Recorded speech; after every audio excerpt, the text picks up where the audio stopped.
వందే మాత్రం.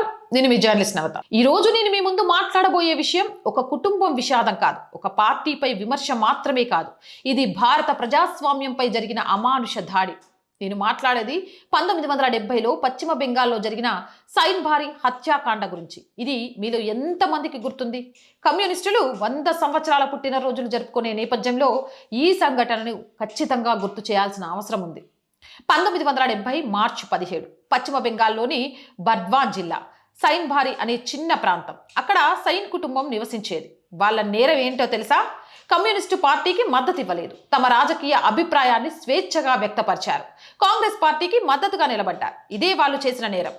ఇక అంతే, ఆ రోజు కమ్యూనిస్టు గుండాల గుంపు సైన్ కుటుంబం ఇంటిపై దాడి చేసింది. ప్రణబ్ కుమార్ సైన్, మలై కుమార్ సైన్ ఇద్దరు యువకులను కత్తులతో నరికి కళ్ళ ముందే హత్య చేశారు. అక్కడ ఉన్న ట్యూషన్ మాస్టర్ జితేంద్రనాథ్ రాయ్ను కూడా చంపేశారు. ఇంటిని తగలబెట్టారు. కుటుంబాన్ని పూర్తిగా నాశనం చేశారు. ఇంతటితో ఆగలేదు. మానవత్వాన్ని మించిన క్రూరత్వం, రాక్షసత్వం ప్రపంచాన్నే షాక్కి గురి చేసినంతగా దాష్టికానికి పాల్పడ్డారు. హత్య చేసిన తర్వాత కుమారులు రక్తంతో కలిపిన అన్నాన్ని వారి తల్లి మృగ్యానయని దేవికి బలవంతంగా తినిపించారు. ఇది రాజకీయ పోరాటమా లేదా పిశాచాల ఆటవికత్వమా?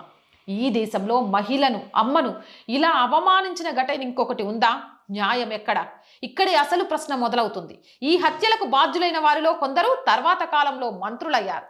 బాధిత కుటుంబానికి సంపూర్ణ న్యాయం ఇప్పటికీ జరగలేదు. 50 సంవత్సరాలు గడిచినా సైన్ భారీ బాధ ఇంకా అలాగే ఉంది. అంటే ఏమర్థం? హత్యలు చేసిన వాళ్ళు నాయకులయ్యారు, బాధితులు న్యాయం కోసం ఎదురు చూస్తూనే ఉన్నారు. ఇదేనా కమ్యూనిస్టుల భావజాలంలో నిజస్వరూప ప్రజాస్వామ్యం? కమ్యూనిజం పేరు చెప్పుకొని ప్రజాస్వామ్యాన్ని నమ్మని, భిన్నాభిప్రాయాలను సహించని, భయపాలన సాగించాలని చెప్పడానికి ఉదాహరణే ఈ సైన్ భారీ. ఇది ఒక ఘటన కాదు. బెంగాల్లో, కేరళలో, దేశమంతటా కమ్యూనిస్టు అరాచకానికి ఇది ప్రతీక. చరిత్ర ఎందుకు గుర్తు చేయాలి?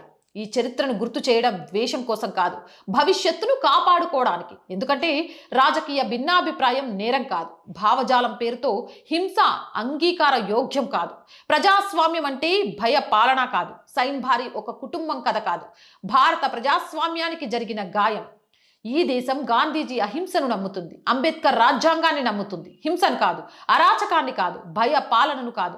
సైన్ భారీ మళ్ళీ జరగకూడదు. భారత ప్రజాస్వామ్యం ఎప్పటికీ గెలవాలంటే కమ్యూనిస్టుల అరాచకాలు ఈ తరానికి, రేపటి తరానికి తెలియాలి.